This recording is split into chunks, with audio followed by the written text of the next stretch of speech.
Hello, everyone, and welcome to Descent with me, your host, Dandan Prager.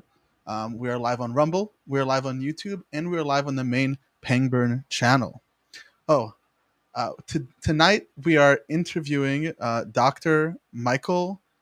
Have always a hard time with his last name, Rectenwald. I just see him jump to the chat. I'm going to bring him on stage in 1 second, and then we're going to discuss current politics and stuff like that. Okay, let me bring you in, Doctor. Michael. How you doing, Michael? You're live, actually. We're jumping straight into it. Do you need a few seconds or something, or are we good to go? Oh, okay, perfect. So you're live. You're on air. That was quick. People usually take a while to jump in, so it's nice you were able to just step in, no problem, so quickly. No Um, worries. so you are a prominent voice known for thought-provoking critiques of academia, social justice, and political correctness. You have garnered attention for your contrarian viewpoints regarding pressing issues, and you have challenged mainstream narratives, engage in dialogue that spark conversation. And I thought it'd be great to talk about all of that today. That's great. That's great, of course. Yeah, let's do it. So usually, this is usually more of a discussion, right? It's not going to be a very formal interview. I always have some questions lined up, but I want to try to make it, fun and just two people talking and having a conversation. I think it's the best way to usually go about exploring these topics and interview. And of course, we might butt heads and have disagreements, but of course, I'm always open into talking about that and hopefully having my minds change and anyone else's mind changed. Sure, that sounds good. Yeah, let's do it. I'm very open to open discussion and inquiry. Of course.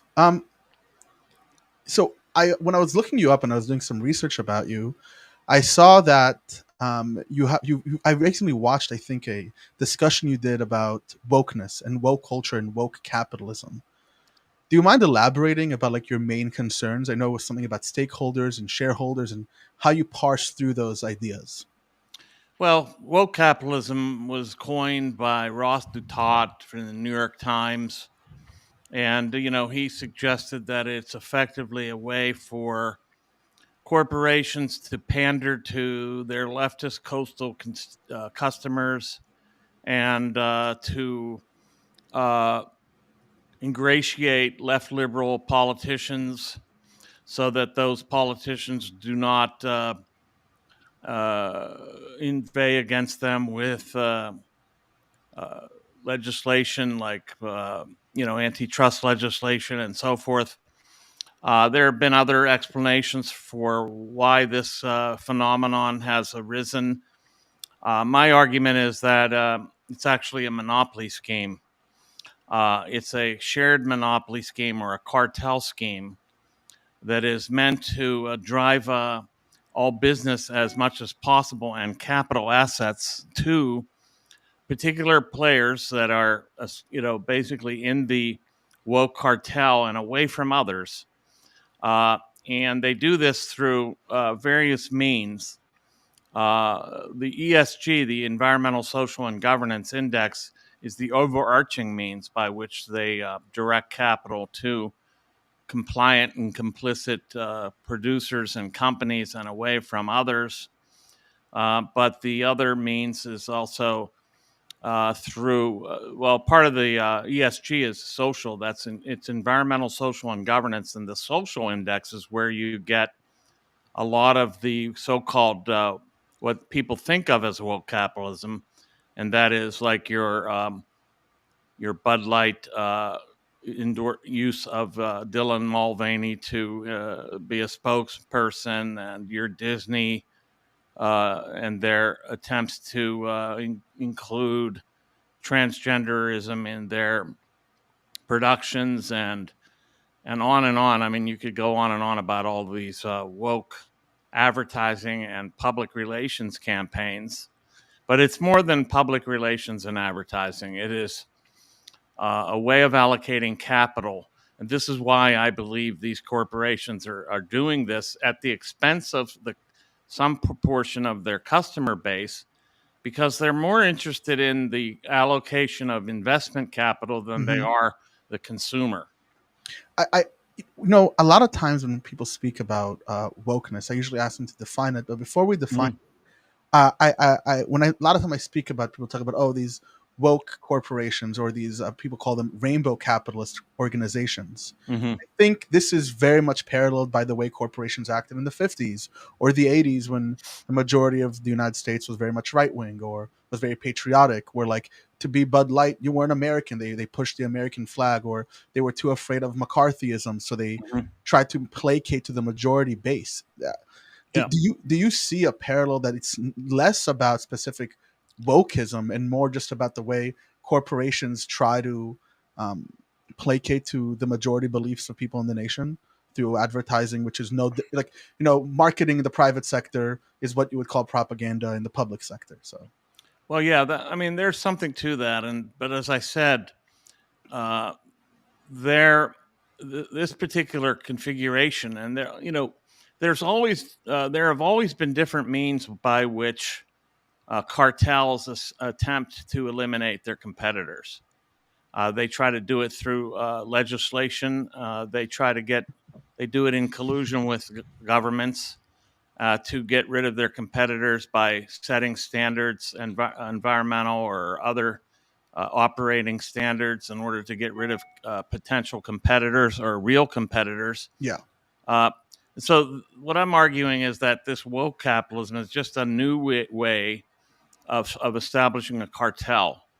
And it is not so much concerned about the customer base. It is willing to forego, in fact, a good contingent of its customer base, as we saw with the Bud Light scenario. Hmm.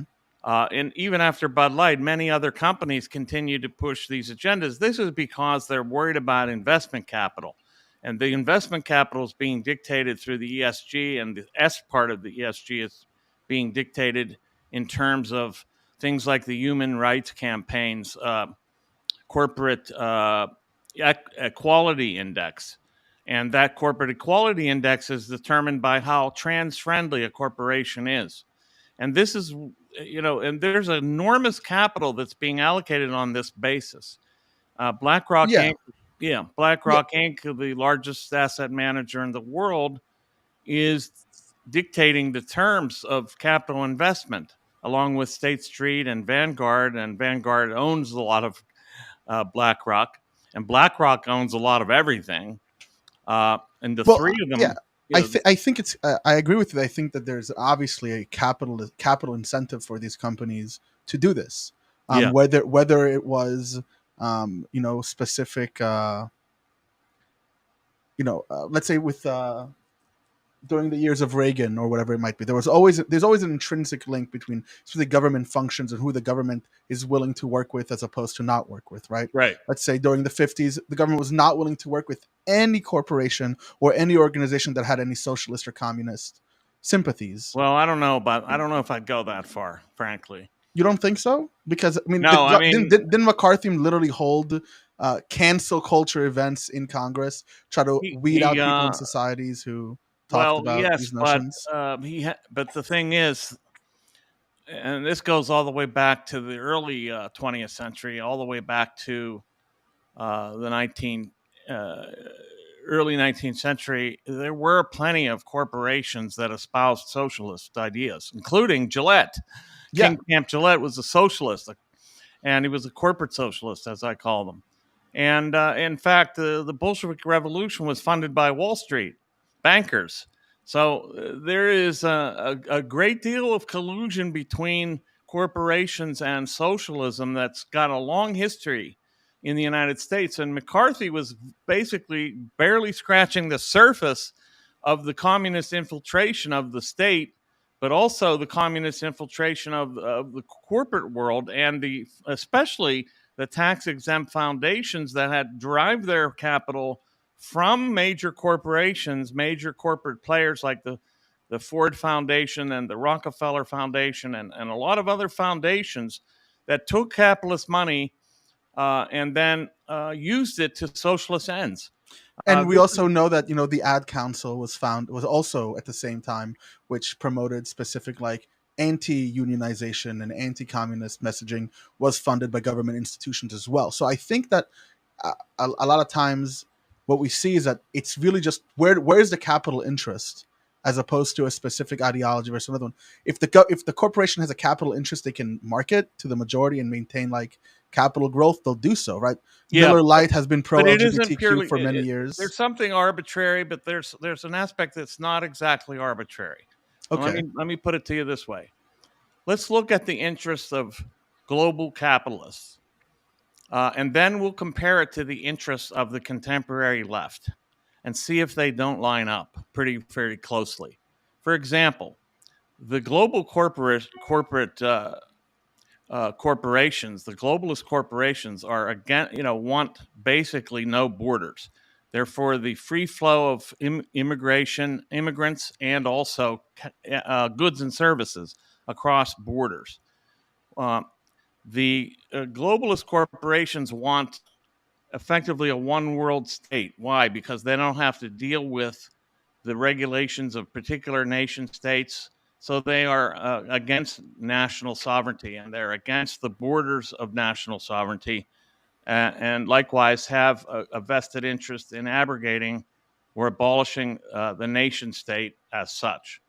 The corporations have an interest in creating new identity types because those identity types represent niche markets, but also they represent a way of eroding the basis of the family, which in effect is one of the buffers against corporate state power. So all of those things are corporate interests, but they already, and you can see without my even telling you, they also happen to line up with leftist values as well. The Well, leftists want well, internationalism. They've always wanted internationalism. Marx wanted the international working class to unite and create a one world international communist system. Similarly, the left despises borders. They hate nationalism. They think that nationalism, they always dub any form of nationalism, they dub it fascist or Nazi. But there are many forms of nationalism that don't fit into those terms whatsoever. So, and the left is promoting transgenderism, of course. And transgenderism is something that the corporate world is benefiting from by these niche markets, the pharmaceutical industries, but moreover, the abolition of the family, which has been a major prong of the left since Marx, if not before. In 1848, in the Communist Manifesto, the abolition of the family is explicitly called for. well, I actually hear a lot from at least modern leftists. They don't they want family units to expand.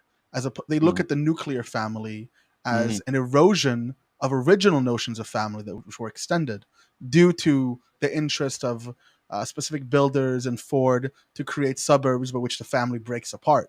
And what we're seeing is that the That's family interesting.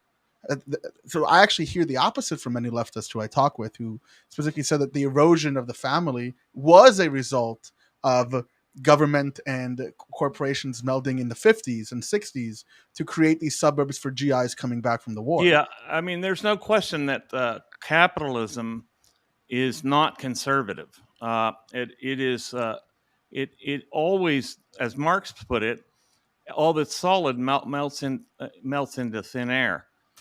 So there isn't anything conservative about capitalism per se. So Right. we're basically agreeing on that point. Yeah, sure. And this is where I wanted to move on to talk about stakeholder versus shareholder, right? Mhm. Notions. We know that there's I think last year or earlier this year, I think the IMF and all these institutions held a press conference in Africa and all these other notions to try to start seeing things not just from a shareholder perspective, but from Mhm. a stakeholder perspective. Yeah, this, yeah. My initial, and you can correct me if I'm right or wrong or if I'm offbeat, was that okay?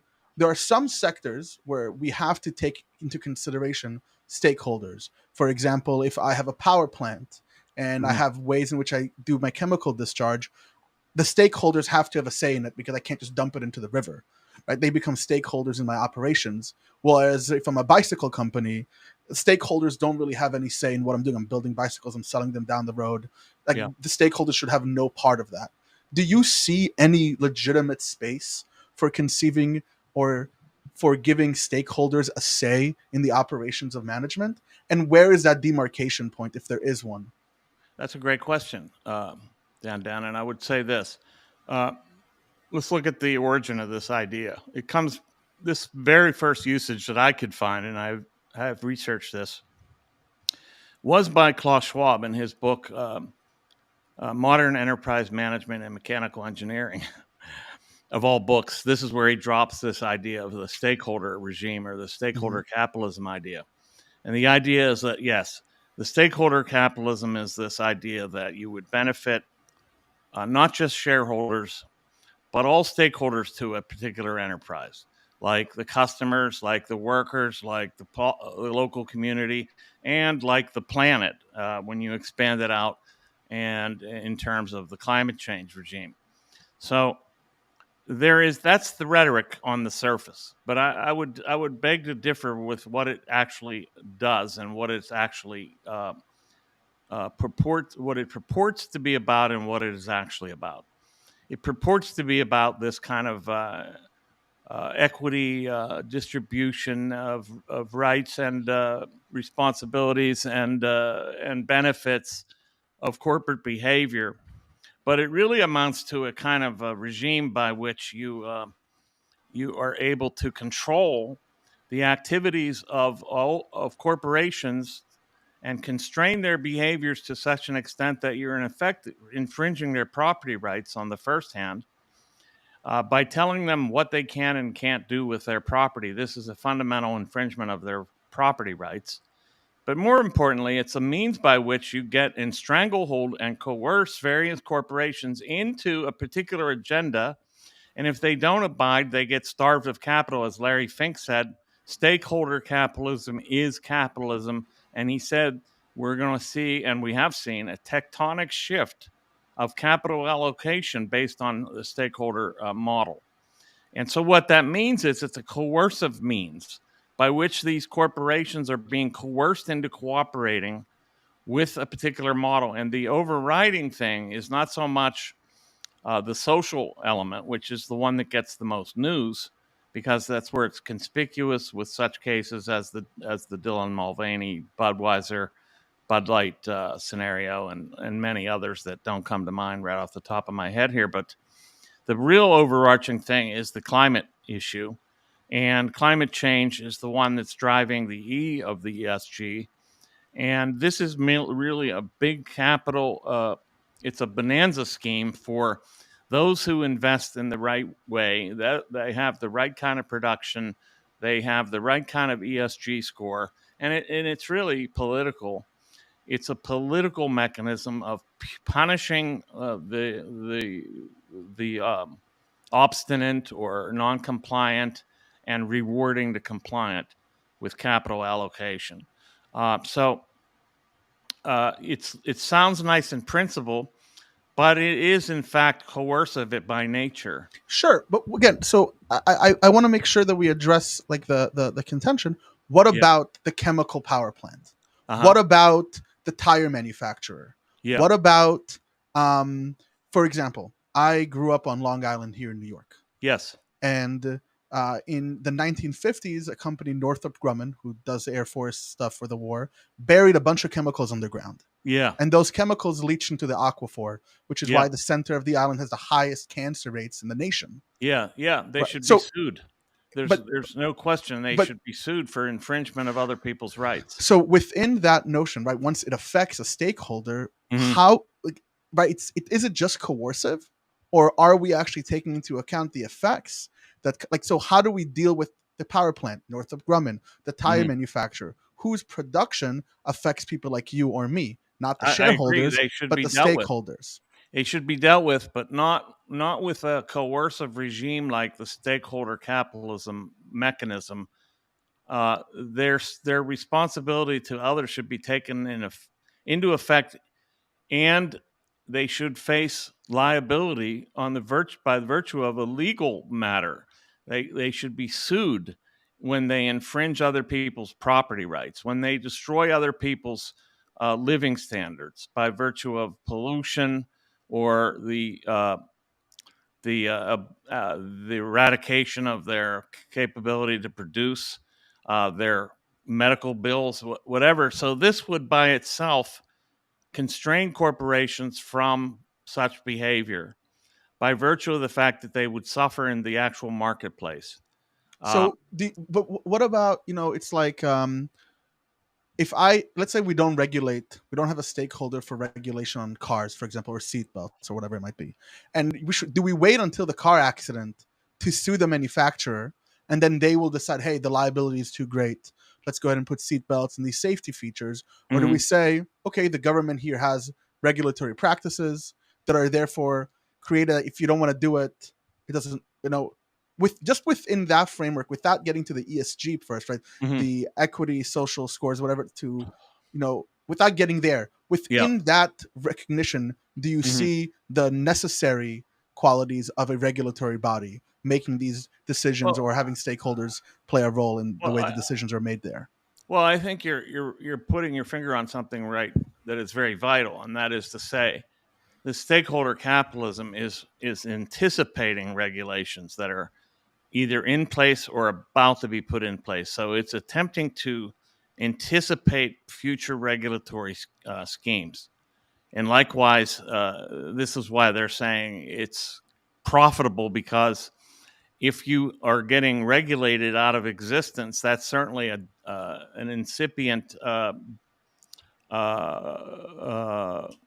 incipient danger to a capitalist organization, if in fact their practices will be regulated out of existence, and they will either uh, do pay a tremendous price to adjust, or pay a tremendous price to meet that regulatory standard. So you're right that the regulations are really what's behind all this. This is, even though it's anticipatory with regard to these regulations. But let me just say that I think the regulatory scheme is more than just a way of protecting people from capitalists. And in fact, it's more of a way to protect capitalists from each other. And this is the main function that regulation serves. It serves as a hurdle for people, for companies, and it's a way of getting people, making the cost of entry into any kind of industry higher. And so it establishes monopolies or near monopolies. And likewise, it costs people money. It costs the consumer money, because they have to pay the monopoly prices because they have no other choice. It costs the workers money because they can reduce the pay of workers based on the fact that they have nowhere else to go. And it costs the society money, because it's costing money to enforce regulations through taxes. Yeah. So I think I mean, regulation. yeah, regulations are a capitalist phenomena. They're Yeah, born out of a necessary condition which exists in capitalist markets. I'm Um, not sure. I think the conditions are real, but the response of regulatory regimes, I think, is mistaken. I It's see. not. Okay. It's there are necessary conditions that have to be addressed, but that means of addressing them, I think, is mistaken. Okay. So let's move on to another point. You've been a very critical proponent against cancel culture. Hmm. Uh, can you provide, I mean, your own experience with cancel culture itself? I know you had some. I was reading. I'm not exactly. I wasn't able to figure out exactly what was going on. I think it was around 2016. Yeah. Something to do with Milo Yiannopoulos, um, and some. First of all, so the basic question is this: how do you think society should address legitimate concerns about harmful behavior, while also avoiding these censorship issues that you might see in society? Okay. I think, without going into my story, which I've told many times. By the way, if you want to get my story, rather than going to the press, which is always distorted and always leaves out things and also makes up things, you go to my books themselves, and I tell the story very clearly in Springtime for Snowflakes of what happened, and what took place there. I was a very early victim of cancel culture before it was even called that. Uh, what the problem is that you have a political totalitarian mindset that gets rid of its competitors by virtue of canceling them out of existence. And the problem with that is that it destroys the free market of ideas, especially in the context of a university. It gets rid of competitive ideas and allows very bad ideas to flourish unhampered. So, in terms of the intellectual community and academia, cancel culture is a disaster because it weeds out. If the market of ideas is a Darwinian struggle for existence of the best ideas over others, then it gets rid of viable contestants for truth by virtue of just canceling them in advance. And so this has happened in academia because it's run largely on leftist lines. I can't go into the whole history of how these universities became leftist, but they are, and that's the problem in academia. In the broader culture, look, if somebody does something egregious to other human beings, and they are shunned or fired or whatever because of that, they deserve to be dismissed. They deserve to. People have a right of free association. So if a company doesn't want to hire somebody because of this person's behavior, then they're perfectly free to get rid of them on that basis, and that should be their inherent right. But what I'm getting at here in terms of the broader culture is that uh, basically, and we see this with the Trump indictments, the various political positions are now becoming effectively um legal, made illegal, made utterly verboten, and people are getting destroyed on the basis of that. So it's almost become a kind of a dictatorship. And so the cancellation isn't like distributed symmetrically by any means. If this were just a symmetrical thing where, okay, right wing people, so called right wing companies or people are canceling left wing people and left are canceling right, then who cares? That would be fine. I mean, that's their perfect right. But I mean, this, isn't that the history of America, though, right? Right wing cancellation. Like you look at, for example, the way in which schools dealt with evolution, or the way in which Mhm. DeSantis right now is dealing with specific things that the government there doesn't find appealing. I I agree. I I find don't that, agree with I- DeSantis's yeah, approach to, for example, throwing out critical race theory out of universities. I think that's censorship, and I don't agree with it at all. I yeah. don't think that that's the right thing to do at all. I think that's severe. That's censorship, but it's a minor case as compared to and it's a response, a mistaken response to a broad trend of leftist cancellation of everything they don't like. And it So goes back to Herbert Marcuse's essay, Repressive Tolerance, of 1965, in which he said basically only leftist views should be allowed to be aired. The left picked that up. And then when it became dominant, which it is now, they're practicing this without, knowing where it comes from necessarily. I doubt that most leftists have read sure, yeah, Herbert I don't Marcuse. think they have either. But I think that when we look at, you brought up free market of ideas, Yeah.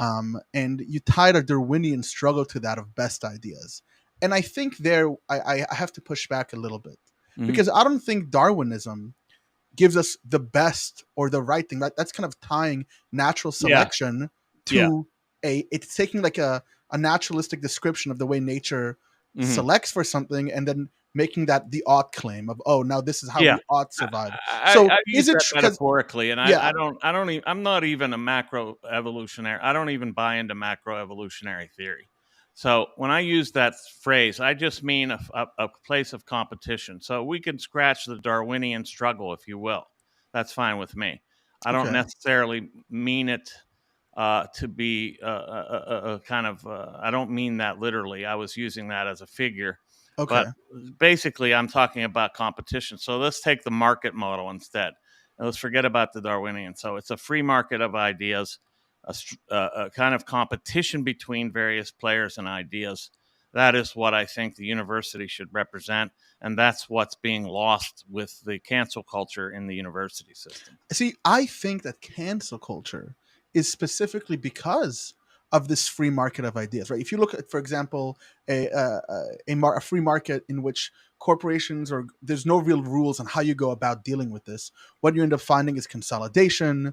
You end up seeing the isolating of resources. You end up seeing monopolies. You end up seeing like price gouging. You end up seeing price pooling within these free markets. And I also think You that don't when we see look, that with free markets, but you don't I'll think we, you no, no, it's not free markets that create. There's no monopolies don't happen under free market conditions. They happen under statist collusion, under corporatism, in which they rely on the state to impose regulations or otherwise create cartel schemes that knock off competitors and make the cost of entry on uh, unacceptable and difficult to overcome. So I don't think the free market is a means by which monopolies come into being. Well, so let's say we have a free market as opposed to, okay. When I always learned about free markets, and I understand, I look back throughout history, and I have like I have a college degree, and my main subject is philosophy, psychology, with the minor in philosophy and all that type of Mhm. stuff. Yeah. I learned about like what happened in the 30s and the company towns and the Yes. coal mining stuff and and a lot of these were a result of a lack of like a lack of not command on the market, but a type of uh, rule set of how companies should work with one another. Hmm. Specific antitrust laws, like I know in the United States, AT&T tried to buy Singular at a certain point. The government said no, you can't buy Singular. You're gonna control too much of the market, and Hmm. there's not going to be adequate competition, Hmm. right? So Yeah. that's like one aspect. Like, do you not think the free markets there fail? Like there is moments where a complete laissez-faire, because not free. I would agree with you. Free markets need some sort of rules to like operate, but a complete laissez-faire market where there's no hand in it about regulatory hand or how things. Do you really think that there's no way for those things to develop monopolies or oligopolies or stuff like that? I don't think they developed that way. I think they developed by virtue of collusion with the state, and the state really is what creates monopolies in effect. Take the phone company, for example. There were regulations that made it possible to enter that market. And it wasn't until those regulations were dropped that, you had other possible communications venues made possible. And, monopolies are not a function of an open competitive marketplace. I think they're the function of the state and its means. Actually, regulations serve as one of the main means by which monopolies are established. Well, what about Amazon and the way that it deals with It's acquiring not a and monopoly. It's not a monopoly. no, It's it's not a monopoly. It's very Yeah. close to it, though. It's very close to it. Like I know Amazon Basics, for example, has had a history of taking specific products that are popular on their market, trying to buy them, and if they refuse to buy them, will replicate them, give free shipping, undercut the competitor until the competitor dies, and then raise the prices again. Right? This has, Mhm. and especially during the pandemic, they were very good at doing that. Well, what happened with the pandemic was you had uh, state mandated lockdowns and state mandated lockdowns, which forced many small businesses out of business, creating the potential for Amazon to come in and scoop up uh, that customer base, that portion of the marketplace, and destroy those small businesses. So you can thank the state, not Amazon per se. You can thank the state and the various lockdown regimes that were established in various localities for that increased market share that Amazon gained during the pandemic. It was the lockdowns that caused this. No, but I'm talking specifically about Amazon's um, Practices. practices of Yeah. undercutting their competitors because Yeah. they can afford that loss, Yeah. ousting them out of that market because it's their private market. They can put whoever they want on it, copying their product and telling them to f off. Right? Well, I don't, I'm not going to go to this point where big is necessarily bad. I think that there are monopolistic tendencies with Amazon, but they don't necessarily have much to do with their business practices. It's probably I don't know what the exact. I'd have to read a history of Amazon Okay, to know. I really don't know. But what I would say is big is not necessarily bad. I would agree.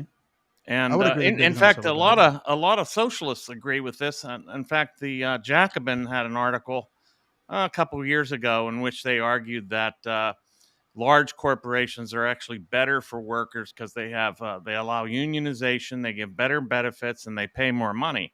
So, according to the left, it's not necessarily bad to be big. They don't. It's the I middle mean, class. The but middle. it depends. It depends what the big company does, right? I Yeah. think you would agree that, as big as Goldman Sachs, Walmart, for example, they're massive, but they don't pay their employees enough to even buy anything outside of Walmart, right? So they kind of Yeah. create this like intrinsic. I mean, I think they're the biggest employer in the United States. Period. Yeah. Um, well, Yeah. without getting too specific into that, I think we've digested that this question. The Mm-hmm. last thing I want you to talk about before I move to a different topic, Mm-hmm. and we're talking about free markets, Yeah. is this underpinning of rational choice theory.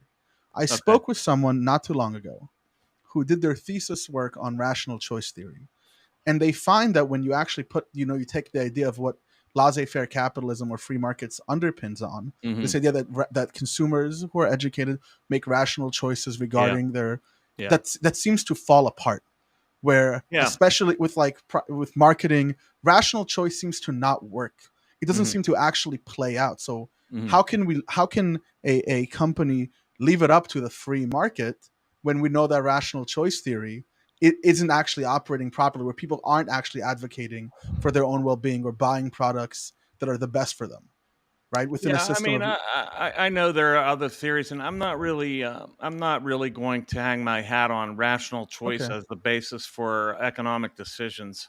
Uh, I think there's other explanations. I just had on my podcast Gad Saad, who argues for an evolutionary understanding of market choices based on what would be deeper things than what you might call rationality, that would be hinging on embedded evolutionary instincts or impulses. So I really don't hinge. I don't really hang my hat on rational choice as the means by which people make economic decisions. Okay, that's fair. I wanted to go back to something I think I mentioned but we didn't hit on as hard. How do we distinguish between genuine concerns about media bias Hmm. and unsubstantiated claims that are like manipulated or controlled, right? We saw, especially during COVID, I mean, post your canceling in 2016, an enormous rise in independent media. But Hmm. with that enormous rise in independent media, we saw um, an explosion of conspiracy theories, both from left wing populists Hmm. who believe that there are right wing cabals in the South still remembering the lost cause of Woodrow Wilson, Yeah. and QAnon conspiracy theories about Hmm. the storm. Hmm. And in large part, we see that it really did come of these independent media platforms. So how do we deal with both the media's concern about unsubstantiated claims Hmm. and legit manipulations that the media Yeah, does with I them? mean, let's talk. You mentioned the phrase conspiracy theory, so let's talk about that briefly if we can. No Let's problem. Yeah, we can take it unpack that there. a little bit. The thing is, so uh, I read a whole chapter in my latest book on the question of conspiracy theory and the philosophical or epistemological status of conspiracy theory per se, as such. So I got to say that first of all, the whole idea of conspiracy theory being necessarily wrong starts with Karl Popper's book, "The Open Society and Its Enemies" in 1944, in which he raises what I consider to be a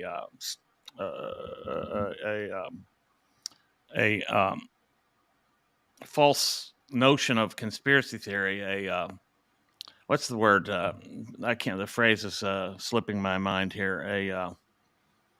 It's just a false. The phrase will come to me in a minute. The point being that he raised a straw man. There's the phrase. He Okay. raised the straw man argument and called it the conspiracy theory of society and told why it's not plausible and everything else like that. And so this idea of conspiracy theory became poo-pooed immediately.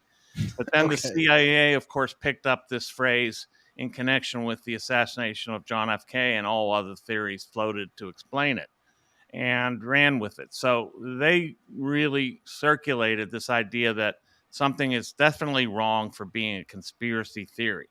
Now, I don't think that's true. I adjudicated that claim in my latest book. I think a theory is not wrong for being a conspiracy theory. It's wrong if it's not if it can't account for the Yeah, if evidence it's unsubstantiated. unsubstantiated, and it doesn't account for anomalies. For example, in the Kuhnian sense, an anomaly, the arising anomalies that refute a previous theory that seem to stand. I shouldn't say they refuted. They seem to stand against an earlier or more mainstream or accepted narrative or theory about an event or series of events or phenomenon. Okay, so we established that. So I don't think that it's necessary to tamp out or tamp down conspiracy theories or to worry about them in the sense that we have to, how do we guard ourselves? We don't. We guard ourselves against them by allowing people to say whatever they will. And then we adjudicate the claims ourselves. I don't think it's up to any state or any particular polity or body of whether it be the UN or the World Economic Sure. Forum to We, tell we, us we, what kind of thoughts we can have. sure, but at the same time, right? How do we deal with these unsubstantiated claims being spread? And everyone can, like me right now. I have a platform to 115,000 people. Right, we're right now Yeah. on the Penguin. Right, we're talking to 115,000 people right now. Hello, With everyone. they'll see it eventually. I think right now we have around 40 to 50 people watching. 40 to 50. Yeah, altogether through Rumble and my YouTube channel and the But Pangburn YouTube channel. where's the other 99,000? They'll see it tomorrow when it's live, on their own time. Okay. So, All right. So when I lost my train of thought with all those numbers. Yeah. How do we deal with it? Well, yeah. How do we deal with? So when we saw the conspiracy, obviously I'm talking about unsubstantiated theories. Yeah, sure. Right. So while I agree that it's not up to the UN and it's not up to governing bodies to police freedom of speech, that's completely, I'm within that. But at the same time, we find ourselves in a position where a lot of opinions, we talked about rational choice theory and you don't really subscribe to it. Yeah. And yet at the same time, we leave it up to, we look at, individual society and they just have to use their better faculties to do it, while also recognizing that education is failing in many respects. Yeah. So how can we both leave it at the hands of individuals who don't make rational choices, who most of the time are not, they don't really have high level of education where they can recognize that their rationalizations are simply rationalizations of the way they already feel about an issue. Yeah. And expect them to light is the best disinfectant when it doesn't seem to work that way. We present other information. We present other data. We present other arguments. If you think that somebody's argument is wrong, then tell them why. If you think it's unsubstantiated or based on some sort of projection or rationalization or some kind of fallacious ideation of one sort or another, then it's up to others to basically refute that view. There's no alarm. There's nothing to be alarmed about here. Unless these people do something and start advocating some kind of action against other people, if they call for the immediate, attack upon a certain group of people, then of course that is not, and I support the constitutional understanding of free speech. There are some limits, one of them being you can't incite incipient violence against a group of people. So that's where I would draw the line, but I don't think there's any real cause. There's no moral panic here necessary regarding conspiracy theories. You don't think that the way in which Trump was able to weaponize some of his base and promote ideas that the election was stolen was, I mean, I'm not saying we should put him in prison or whatever it is, was and / is a problem? I don't think that I don't know what you mean exactly by weaponized. To do what? What did they do with this weaponization? Did they attack other people? Well, you could say the January 6th insurrection, so-called, was one of the effects. That's I'm not going to adjudicate that. I think that there's some fishy stuff about that, in fact. Yeah. But I'm not going to go into it, in fact. But I don't see how they're weaponized. What did they do? Did they attack?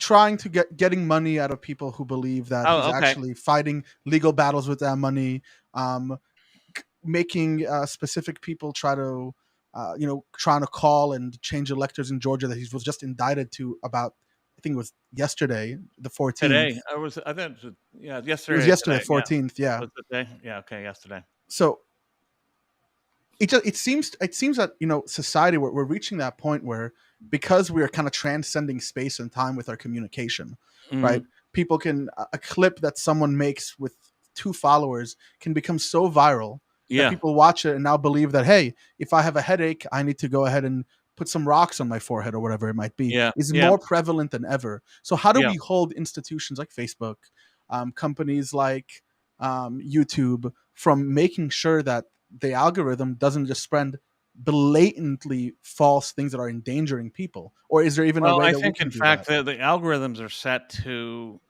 enforce the dominant narratives.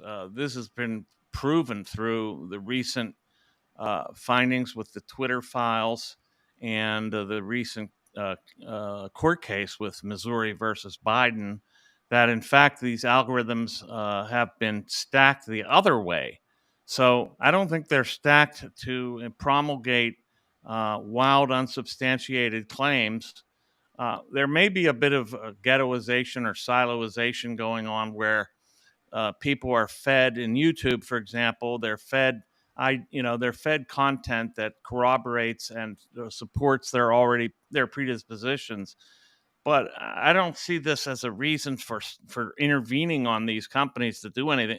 I do think that they have been in collusion with the state to control information and knowledge and opinion. That, I think, is wrong. And they have acted as state agents to enforce particular narratives and to abolish even the explication or the expression of other kinds of narratives. And that, I think, is a problem. So I'm against squelching speech, or either with algorithms or with the state's approval. Let's say Or their the demands. In fact, their demands on Facebook, on Twitter, that they regulate speech, that they censor certain speech, that they take RFK and call him a one of the 10 one of the dirty dozen of vaccine misinformation spreaders. I do you think that RFK, I mean, for lack of a better term, fucked up when he said that it has been shown that vaccines cause autism? I don't know. I can't adjudicate that because I haven't studied those cases. So he does study this stuff, and he says that the literature supports what he's saying, but I can't say. You can't I'm say. not going to rule it out because what? Because people say it's crazy. No, because it's unsubstantiated. The medical No. community has But found that what it's unsubstantiated. the reflex is to make people react against anything like that, because it's it's not the accepted, it's not the au courant, it's not the received opinion, and so Okay, people are what more about apt. this? What about Yeah, the received opinion? Is that, yeah, before, if we're going to talk about received opinions to oppose not to received opinions, yeah. right? You agree that the world wasn't created 7,000 years ago, right? Yeah, I mean, I would think there's evidence to suggest that there's a Okay, deep history so to the let's say not Robert Kennedy Jr. Let's just say what's his name, Cornel West. I'm actually interviewing on September 5th. Okay, Goes out and says I know him, the by the world. way. You know him? Oh, Yeah, interesting. yeah. I'm going to talk to him about and he says on my stream that the world was created 7,000 years ago. He And said someone this. goes, no. Let's just say hypothetically, he's never Okay. said this. And Yeah, I Cornel know West he's has a never said Christian. in I it. know he's a Yeah, Christian. that's why I brought it up, because he's a Yeah, Christian. He's yeah. into jazz. I'm into jazz. I'm really excited to speak to him. But let's say he says this, and people say, "Whoa, that's not true. That's a falsehood." How do you distinguish between the narrative of the evolutionists, right? This is Hmm. things we Hmm. heard like 2011, 2012, when the new atheist movement started. We heard Right. there's an academic infiltration of evolutionists, anti-Christian creationists who are not following the evidence and simply pushing a narrative. But Yeah. over here, you won't say it's a narrative. But when RFK is talking about whether vaccines have shown to be cause autism, when that has been disproven for a long time, since the 90s when it first came up, why is it on this instance a narrative issue and in the other instance not a narrative No, I issue? think he's pushing a narrative. I wouldn't say that he's not pushing a narrative. Narrative is any kind of story, any kind of plot line that explains events or is a history of events. And so he's pushing a particular narrative. It just happens to be the narrative that's effectively almost banished in the marketplace of Yeah, ideas. just like the narrative that the world was created 7,000 I don't years think ago. it's just like that. No, I Why don't think not? it. I don't think it's just like that because science is not ever a closed system. It's there's Correct. never a settled science, and it's never science is not based on consensus. Science is based on whether something stands up to evidence and observation Hmm. and testing, and sometimes it's hypothetical in terms of mathematics, whether it stands up to the math. So Well, I don't think does it stand up? Does it stand up that vaccines cause autism? I don't know. I already said I don't know. You just don't know. Okay. I don't study that issue. I can't say that. So I'm not I'm a bit of a polymath, but I'm not going to say that I know everything. Okay. Do Yeah. you trust the institutions? No, I don't trust the N- institutions at all. not at all. Not even like the medical ones that No, say no, that especially vaccines after don't what they cause did that. with COVID. I mean, it was pretty apparent under COVID that they lied, misrepresented, changed their stories multiple times, tried to create limited hangouts with reference to the origins of the virus, saying it was zoonotic when in fact it was clearly not. There's a lot of misrepresentation from these institutions that I don't trust them very much. I think a better idea is to be hyper skeptical with reference to everything and including alternative media. So some people make the mistake, and I will grant you this: since the institutions and the mainstream narratives tend to be full of bollocks, and they tend to be uh, you know uh, uh, disseminating falsehoods in many cases, that they think that anything alternative must be true. That's not true. So they need to take the same skepticism that they apply to the mainstream narratives and the mainstream institutions and apply them to alternative medias and institutions, if they may be called institutions, or media platforms. So you don't go and believe everything you hear just because it's alternative and seems to be against the mainstream narrative. That's the mistake I think a lot of people make. But I think the bigger mistake is the credulousness with which people approach mainstream institutions, thinking that they must be right simply because they have power behind them. Sure. That I think is a mistake. At what point, let's say as an individual, you look at an institution, like let's Yeah. say a hospital, and you go in because you feel ill, Yes. and you're not you go get your first opinion, second opinion, third opinion, and the doctors are generally telling you, hey, this is the treatment, this is the praxis, this is how we're going about dealing with your illness, whatever illness it might be. We can keep it Yeah. hypothetical. Yeah. How much credulousness do you give that institution, because they are in power and they are accredited and Hmm. they are legitimized and they do have governmental protection, liabilities from the insurance companies that fund Yes. them? Right. At Right. what point do we say, we have to stay credulous here, as opposed to go, I don't know about these issues, I must appeal to an authority which is recognized by an authority by specific Hmm. institutions? Yeah, I mean, let's take it back to the you put it on a personal level first. What would Yeah. I do? What would I do in the case of an illness? What I would do is seek what I consider to be the best treatment possible. Okay. And I would basically I would trust modern medical science first. Okay. Uh, but when it comes to when it comes to certain points, I would take in other alternative information, for example, against surgery or against the medical intervention that might be radical, as I see it, and I would look at alternative possibilities for that, for treatment, or even kind of precluding illness itself by virtue of some sort of a health regime. But so I have a reasonable skepticism towards Okay. institutions. It is not a Humean skepticism, Okay. like it's not a radical empiricism where I don't trust anything ever. It's like there has to be a degree of trust, and you have to have. But I do think that you need to have a reasonable skepticism with reference to all institutions, whether they be alternate, alternative, or mainstream. So the last question I'm going to ask, then of course you can end it however you want to end it with whatever you're doing, whatever people can find you, Yeah. is this. While doing a bit of research about who you are, and when I got your name, and while I'm busy with my work and all my other endeavors, I found a lot of people um, putting you into the camp of people like Eric Weinstein and Jordan Peterson, Mm-hmm. who have very much been alienated from their academic institutions, Mm-hmm. and at the same time are are adjacent to and are very similar to be critiquing what people are saying is very similar to cultural Bolshevism or Mm-hmm. cultural Marxism, as people say, Mm-hmm. postmodern neo-Marxist, where they say Mm-hmm. that the academies have been overrun Mm-hmm. by elites from the West Coast and the East Coast, which is similar Yeah. to the way in which cultural Bolshevism said, it was in Berlin through academia and through the media are degenerating Western society per se. I know you haven't said that, but what I wonder, I'm looking for here, how do you respond to claims that you are, in a sense, helping perpetuate these ideas that there is some sort of like organized institutions that was born out of the Frankfurt School or for whatever it is that is Mm-hmm.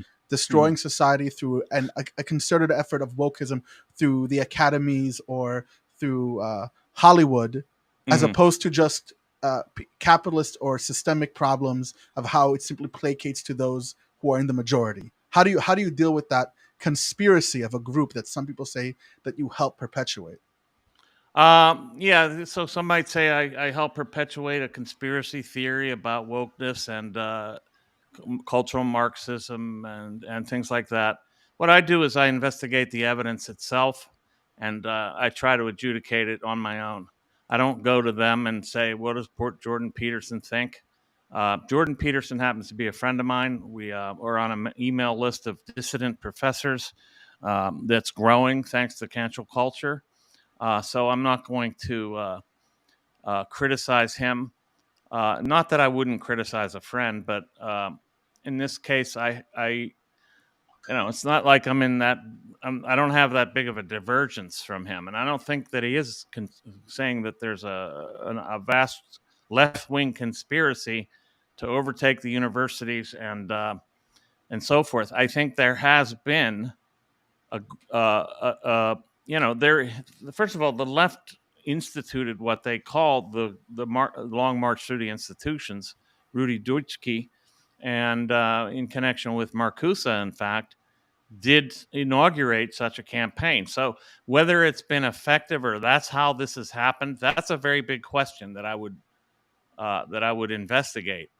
I don't think it's been settled whether this was effective, whether the long march through the institutions is what we're facing is the results of that.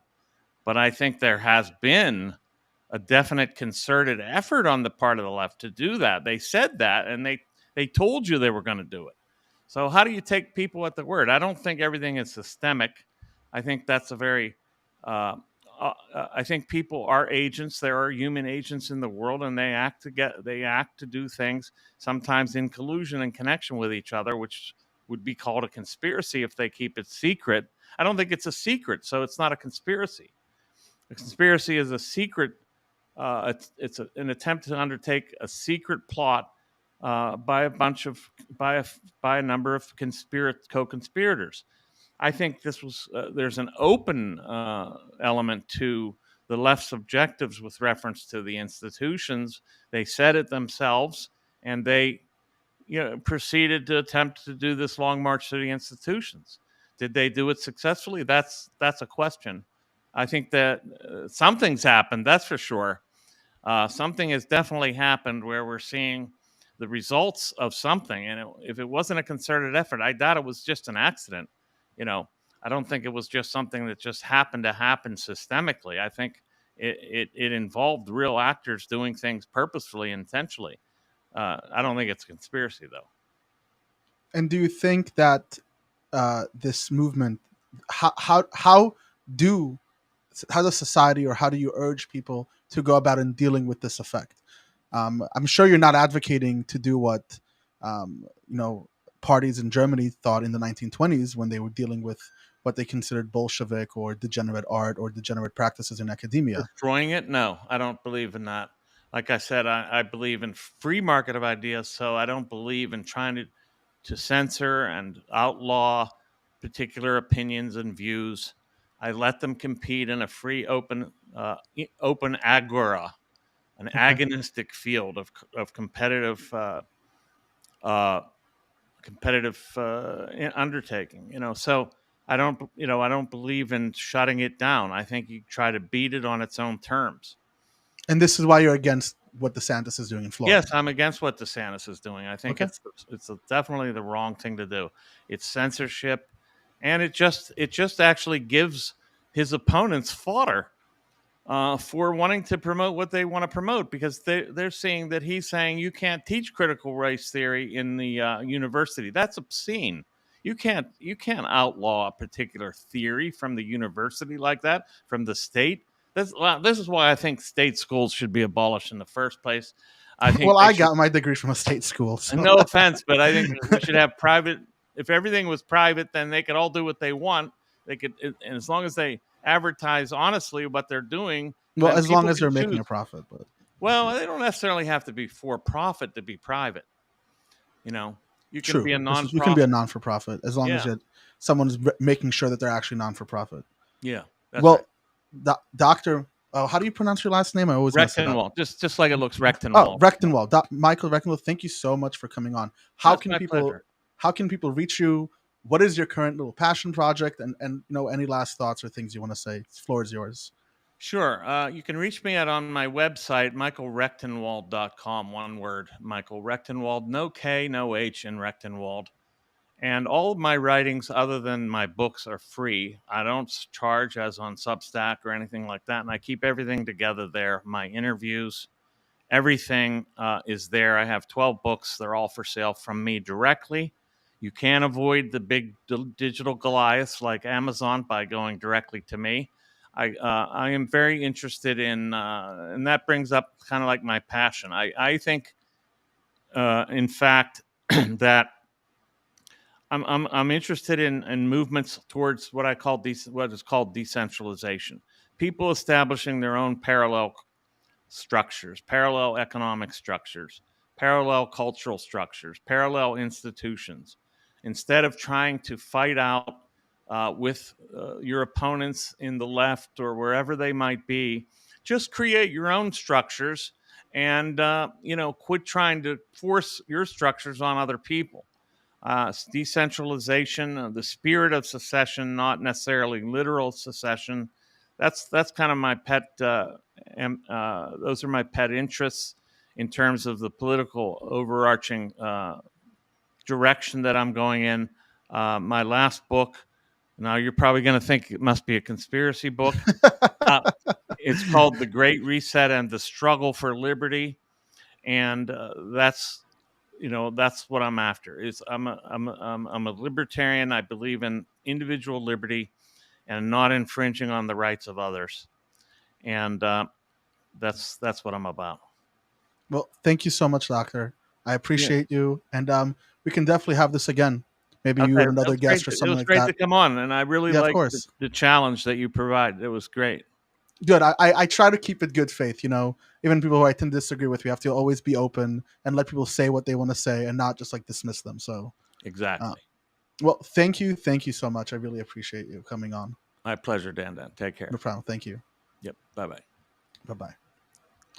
Well, that was Dr. Michael Rectenwald, and I really, really appreciated him coming on, and that was fantastic. I really enjoyed that. What do you guys think? Do you guys think that I challenged him too much? Do you think it was light? We can all talk about that. I know that, and a lot of people, got a little mad at specific things that he said, like, you know, uh, woke is the free market. I saw that a lot from people in the chat. But remember, we are interviewing someone. We're not there to debate them. Debate broing is the last thing that I want to do, or I think anybody should do. Um, I think debate broing has actually ruined internet discourse in many ways. There is a place for it, specifically if We're here to discuss ideas. But when we're interviewing someone, we're there to do a little pushback. We're there to hear what they have to say. We have to make sure that they stay honest with what they're saying. Exactly. Good faith and helpful. For real quick, maybe I can't just put on a video. They might counter strike it. Okay, what we're gonna do coming up next is I'm going to go over all of the indictments levied against Trump, and we're going to go over it one by one because I think that there's a lot of discussion about what is happening. Oh, they're attacking Trump's free speech. Oh, they're indicting him for murder. I know Godsad just recently, what's it called? Posted a thing. Oh, they're indicting Trump for murder. They're obviously not indicting Trump for murder. It's not about murder. So what we're gonna do real quick, I am going to have to take a tiny break and use the bathroom. So I want to give you guys some sort of video that I can put on that won't give me copyrighted strike, and maybe we can talk about that as well. So give me one, as long as there isn't music, it should be fine, right? Yeah, because I really have to use the bathroom. It's coming, coffee just makes you do that. So let's go ahead and find some sort of video. Maybe we can put on the news about the indictment or what Donald Trump is going through. That would be really, really easy to go ahead and set up. So let me pull that up real quick. Also, guys, this show is a call-in show. So if you guys want to jump on and talk to me about something where you think that I'm being an idiot or a leftist or an idiot or whatever the like, I'm going to paste the link to the chat to come in the here in YouTube and down here for Rumble. I know Mace has a lot he wants to talk to me. He's been spamming the Rumble chat. No, Mace, I didn't address your statements because I'm talking to someone else. It doesn't mean that I agree with what you have to say. LOL. So let's go ahead and see. I think I recently watched something about like a news thing about Trump's indictment. So let's go ahead and look at that up. But on screen that I can really use the bathroom because I've been really have to go to the bathroom. Where is it? We're looking for it. Sure, ABC News, 11 minutes, I guess. Oh, it's the Georgia AG talking about it.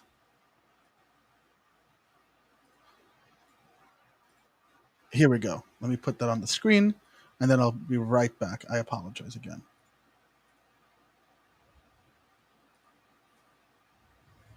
Uno momento, por favor. There it is, and I'll play that for you, and I'll be right back, everyone. Lost to Joe Biden by just under 12,000 votes. All elections in our nation are administered by the states, which are given the responsibility of ensuring a fair process and an accurate counting of the votes. The state's role in this process is essential to the functioning of our democracy. Trump charged with 13 counts, including racketeering, conspiracy to commit impersonating a public officer, conspiracy to commit forgery, and false statements and false writings. He has previously denied any wrongdoing. 18 others also indicted, including Trump's former personal lawyer, Rudy Giuliani, and his former chief of staff, Mark Meadows, and another 30 unindicted co-conspirators. The indictment detailing that the defendants refused to accept that Trump lost.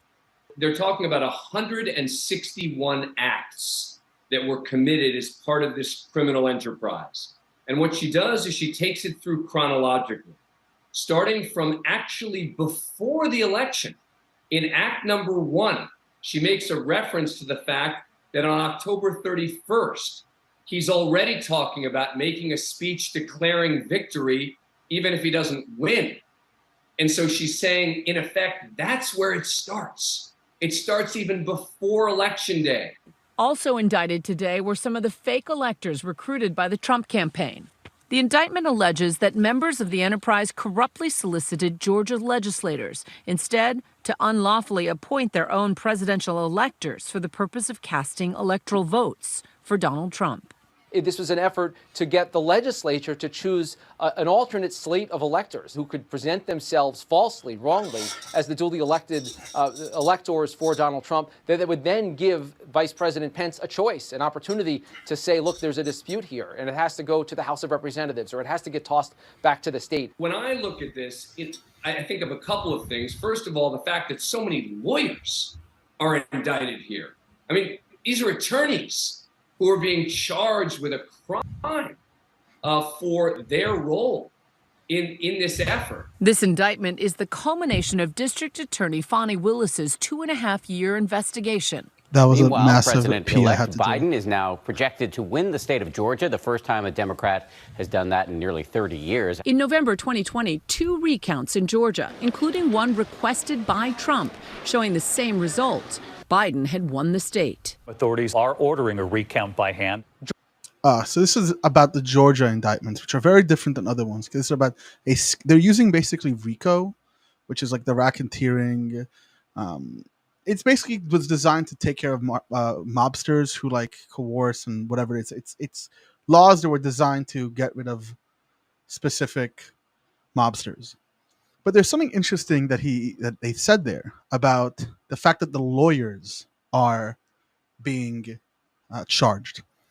A year ago, almost exactly, is it a year ago? More than a year ago, when the January 6th committee was doing its meeting, I actually had a live stream on the old platform we would use, which was Callin.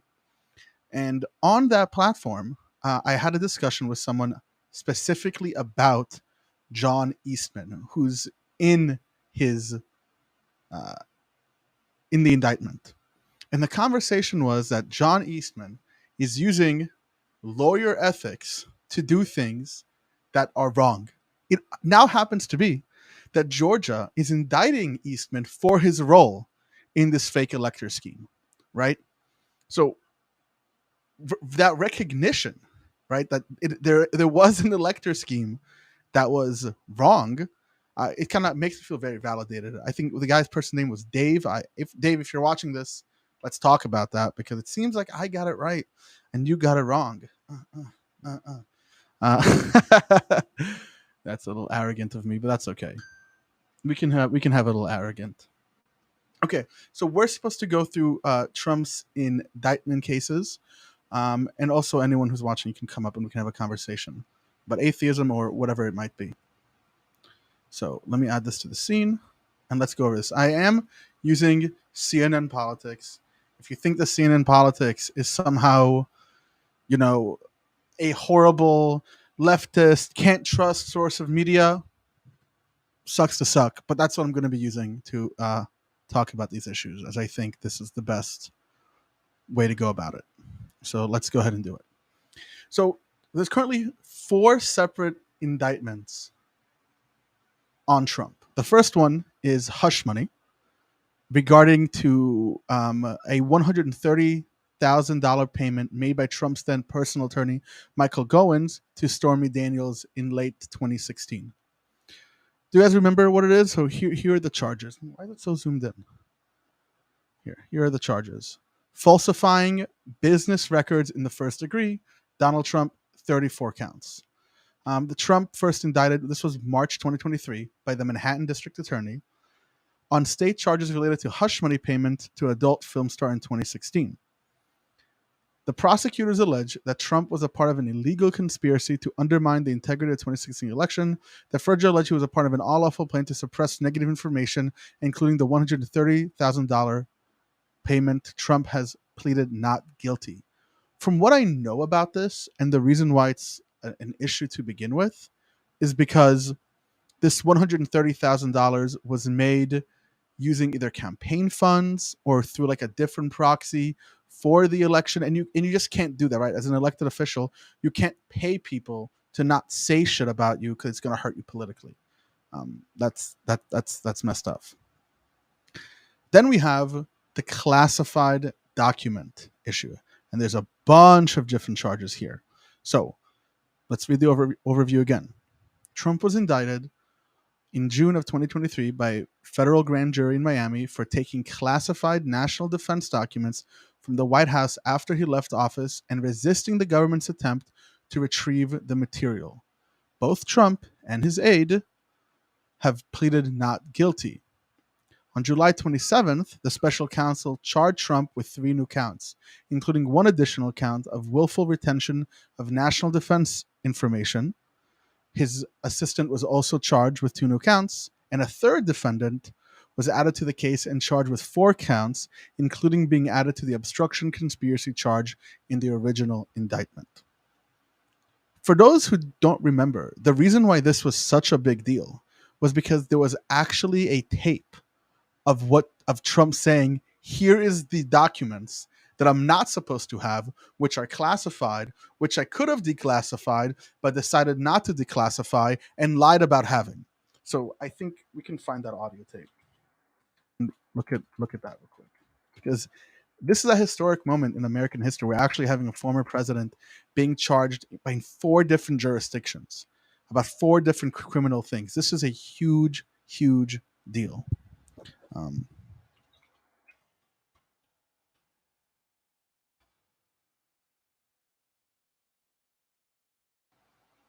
Let's see if I can find it on YouTube real quick. Is this it? Okay, I can't find it. There we go. There it is. Let's listen to this. See that? I'll show you an example. He said that I wanted to attack Iran. Isn't it amazing? I have a big pile of papers. This thing just came up. Look. This was him. They presented me this. This is off the record, but they presented me this. This was him. This was the Defense Department and him. I just found, isn't that amazing? This totally wins my case, you know. Mm-hmm. Except it is like highly confidential, secret. This is secret information. Yeah. See, as president, I could have declassified it. Now I can't, you know, but this is classified. Now we have a problem. Isn't that interesting? Yeah. What it appears to be is the tape that's described in the indictment. Oh. The evidence that helped. Shock off Rachel Maddow. By the way, as much as I don't like Rachel Maddow, her recent podcast, Ultra, is phenomenal. Phenomenal. It's really, really good. But let's focus not on Rachel Maddow and let's focus on the tape. This is what they're talking about. This is why he's being indicted. This is why there's a specific issue directly against him, is that Trump did have classified documents that he withheld, that he knew he wasn't supposed to have. You can't do that. Now, I'm already hearing everyone saying, but what about Joe Biden? What about Joe Biden? What about Hillary Clinton's emails? Fine. Show me the evidence about Joe Biden. Put it through a grand jury. Pass an indictment. I'm all for it. Take Hillary Clinton. Show me the evidence. Put it through a grand jury. File an indictment. But you won't be able to do that.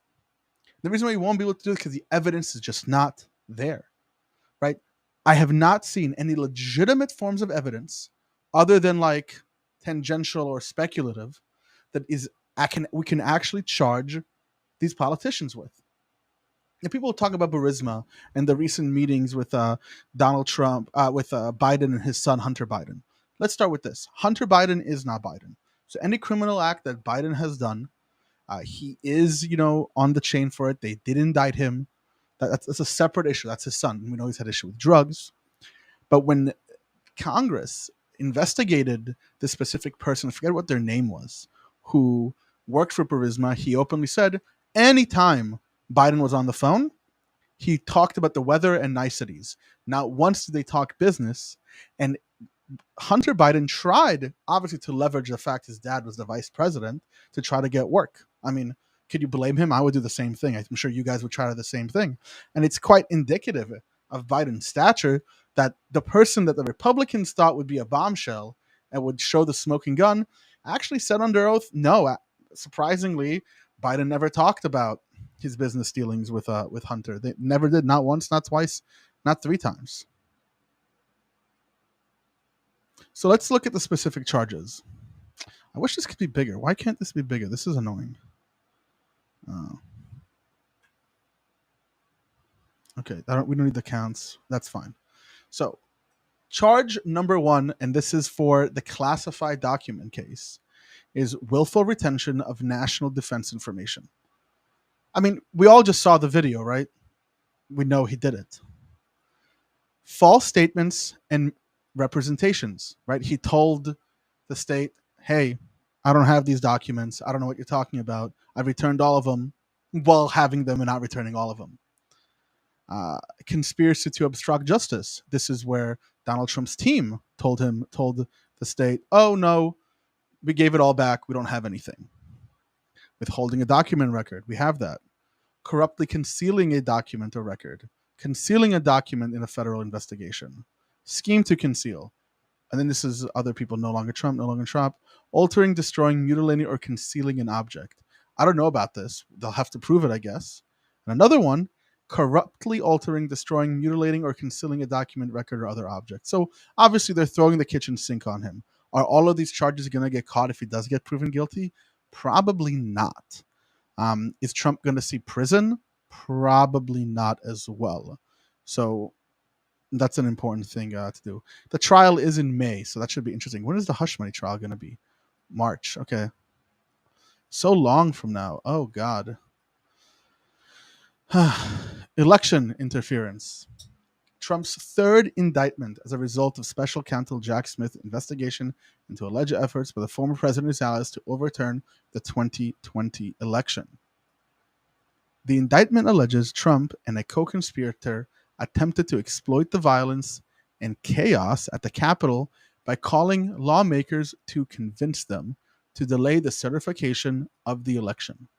It also alleges another co-conspirator pushed then Vice President Mike Pence to violate the law to delay President Joe Biden's victory. The Trump campaign released a statement shortly after the indictment denying the allegations. Trump pled not guilty to all counts. I mean, obviously he pled not guilty. That's not surprising. But let's look at it this way.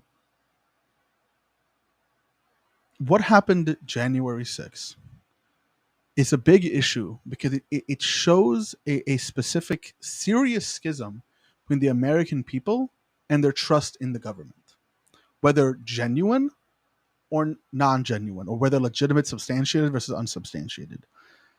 Are there issues in government when it comes to enfranchisement?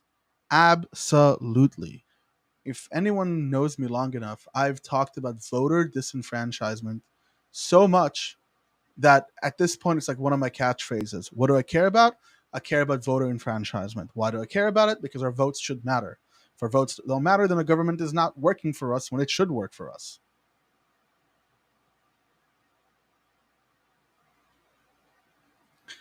Though there are legitimate concerns, and I think that people, both on the right and the left, recognize the banality of voting and how voting doesn't actually feel like it matters, doesn't actually feel like it does anything. And the question is, why doesn't it feel like we're doing anything? Donald Trump and his associates and his and the establishment media that revolves around him claim that it's because of Democrats stealing and hacking the election. Heck, Fox News got sued for over billions of dollars, I think, over lying about the Dominion voting machine, knowing that they lied about it, which is what I brought up in my interview with, always forget his name, Michael Rectenwald, right? About how do we deal with these illegitimate claims, these unsubstantiated claims. He did dodge the issue. He didn't really want to answer, and that's fine. I don't want to push too hard because again, we're not debate broing him. But it's these weaponizations of the media and weaponization of the position of power that we have to worry about as individuals. Right? The law and, like we said, liability is always secondary to the disaster, right? Do we always wait for the car crash and the death as a result of the car crash, or the issue that manufacturers do before we set these regulations? And that's something really important to talk about here, because it seems that Trump's rhetoric and the things he was saying, the lies he was passing, directly resulted in serious violence, right? For a people to turn against its own government is a big deal. And it's something that we should really take seriously and see what is happening here. So why is it that people feel disenfranchised? Maybe it's because of gerrymandering. Maybe it's because we can't vote by mail. Maybe because voting has become more difficult to do. It's these issues that we really have to focus on. I personally think that one of the biggest hurdles is obviously gerrymandering, where communities are split and the way in which votes are counted, not directly counted, but for example, if you're in an inner city and then they cut the district through the inner city and incorporate more of, let's say you're the Republican part, it's the easiest one to do. There's a major metropolitan area that has mainly Democrat. So you run the district through the metropolitan area, and encircle an entire area that is generally more Republican, nullifying the votes of this area, as opposed to making this area a district which will win an electoral vote or whatever it is in the legislature of the state. That's a problem. There should be a serious methodology about how we determine the borders of an election district or an electoral district.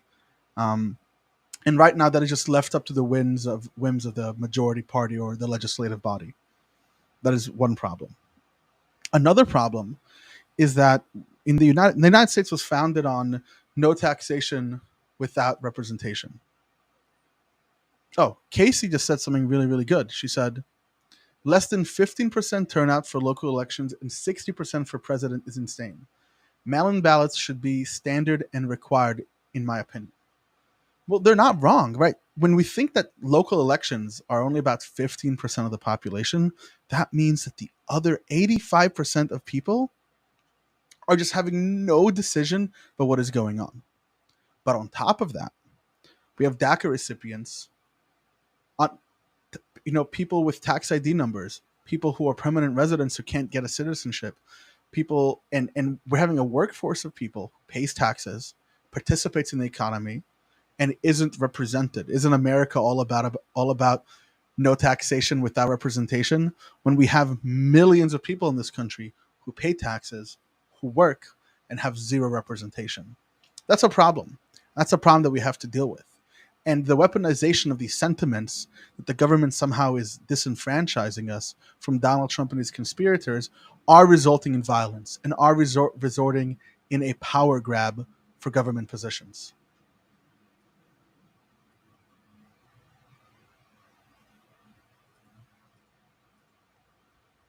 And now we're up to Georgia, which is Fulton County. So, this is the summary. An Atlanta-based grand jury on August 14th indicted Trump and 18 others on state charges stemming from their alleged efforts to overturn the former president's 2020 electoral defeat. The historic indictment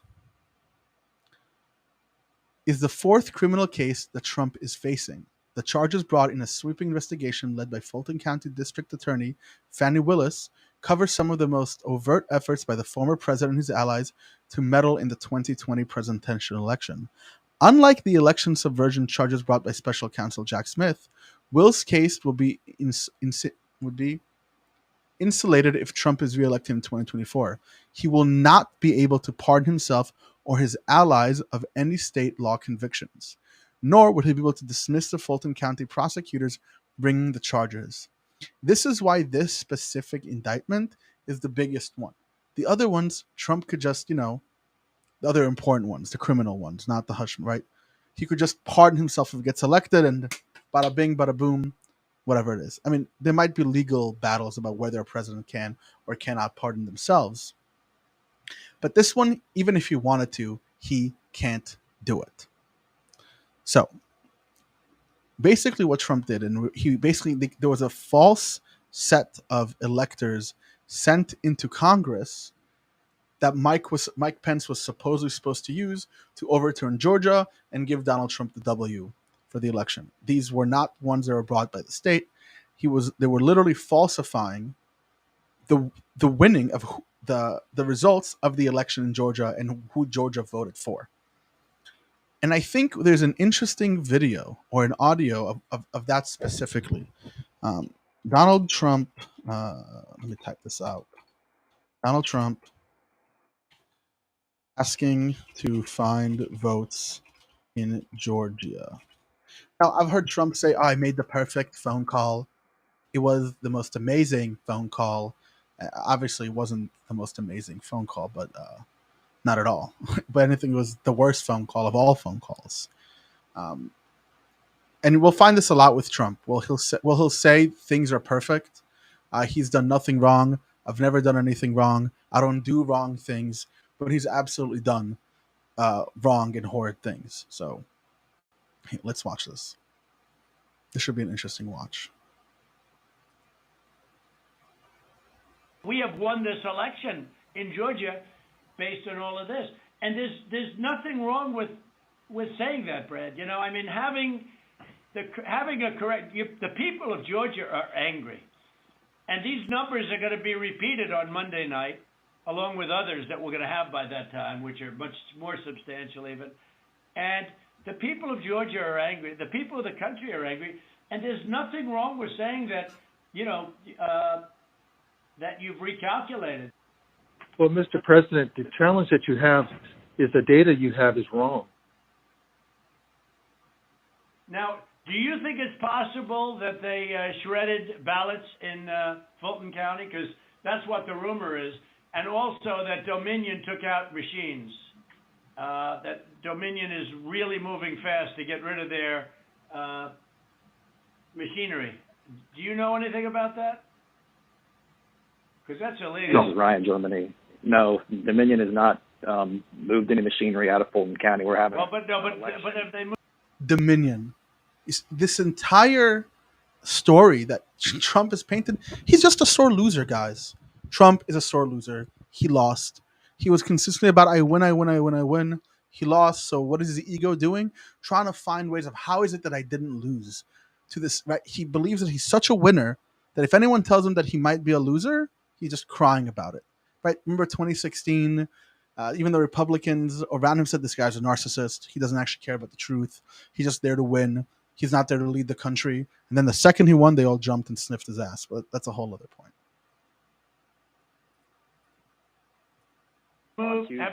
Have they moved the inner parts of the machines and replaced them with other parts?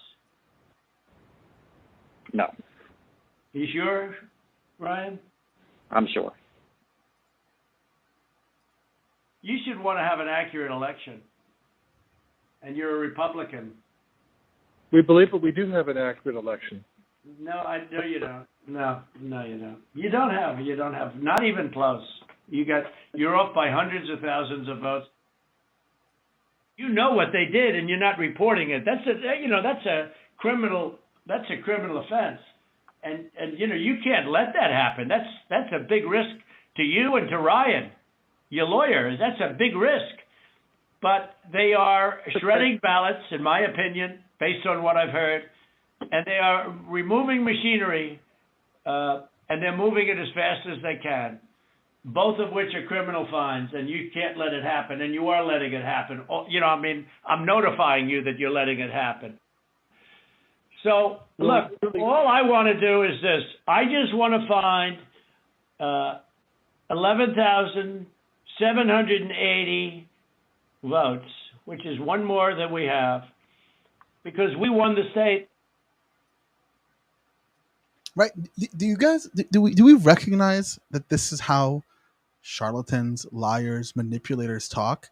They won't tell you exactly what it is they're looking for. They'll speak around it.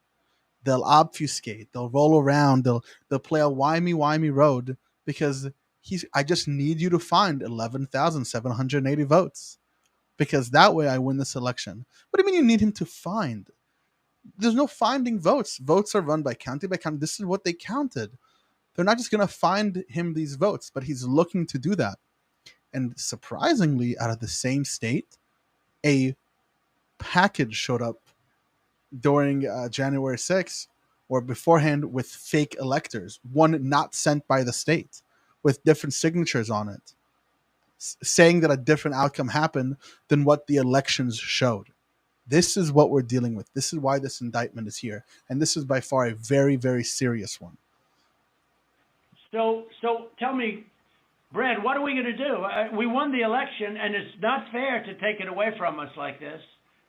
And it's going to be very costly in many ways. And I think you have to say that you're going to re-examine it, and you can re-examine it, but re-examine it with people that want to find answers, not people that don't want to find answers. For instance, I'm hearing Ryan, and he's probably, I'm sure, a great lawyer and everything, but he's making statements about those ballots that he doesn't know. But he's making them with he did make them with surety, but now I think he's less sure because the answer is they all went to Biden. And that alone wins us the election by a lot. So. Mr. President, you have people that submit information, and we have our people that submit information, and then it comes before the court, and the court then has to make a determination. We have to stand by our numbers. We believe our numbers are right. Well, under law, you're not allowed to give faulty election results, okay? You're not allowed to do that, and that's what you've done. This is a faulty election result. And honestly, this should go very fast. You should meet tomorrow because you have a big election coming up, and because of what you've done to the president, you know, the people of Georgia know that this was a scam. And because of what you've done to the president, a lot of people aren't going out to vote. And a lot of Republicans are going to vote negative because they hate what you did to the president. You see, he's threatening him. He's saying a lot of Republicans, a lot of people are saying, you know, they're going to know what you did to the president. Well, he's going to make sure that this guy doesn't get elected again. He's threatening him by saying he won't endorse him. He won't stand behind him for not finding him. There's 11,780 votes. Is this a perfect phone call? Is this Trump's perfect phone call? I don't think this is Trump's perfect phone call. Nor do I think it's anything close to his perfect phone call, as he likes to say. Not at all, not even close. This is just pathetic, honestly. Quite sad, pathetic. So let's see. What are the charges here? Well, the first charge is solicitation of violation of oath by a public officer, Donald Trump, false statements and writings, filing false documents, both Trump and Eastman, who was his lawyer, who I called out for being a D-bag about 2 years ago, and I feel very, very, very, right about that. It's almost like you want to tell someone, I told you so. There's this guy named Dave that I argue with this about. I just want to tell him, told you so. Solicitation of violating of oath by public officer, violating the Georgia Racketeering Influence and Corruption Organization Act, that is RICO, and that's everyone. Trump, Giuliani, Eastman, Meadows, just the whole gamut, just putting them into like a mob. Basically, this is charges that were developed to stop mobsters. Think about it. These were charges developed to stop mobsters being used against the president. Conspiracy to commit and impersonating a public officer. Conspiracy to commit forgery in the first degree. Conspiracy to commit false statements and writings. Conspiracy to commit filing false documents. Solicitation to violation of oath by a public officer. Another one. This is by Eastman, Giuliani, and someone else, Jenna and Ray Smith. Oh, didn't mean to click on that. Right, so Giuliani is also getting put in heat, and then all the other people. So this is what we're seeing. We're seeing a crazy amount of indictments. It's pretty historic. And look this stuff up is basically what I'm trying to tell you. I know I just took you step by step doing it. And we've been on air for about an hour and a half since like the end of the show. This is a seriously historic and part of American history. This is going to be taught for ages. This is an example of, can our democracy withstand such corruption from the inside? And I believe that it can. I believe it should. And maybe I'm idealistic, but I believe the American people can withstand this and hold those accountable. Do I know it's going to happen for sure? No. Do I want it to? Yes. So this is the end of the stream. I'm going to be hanging on the Discord in a little bit. The link should be in the description. You can come in and have a conversation with me and other people who've been watching the show. And as always, you know what I say? Stay thinking.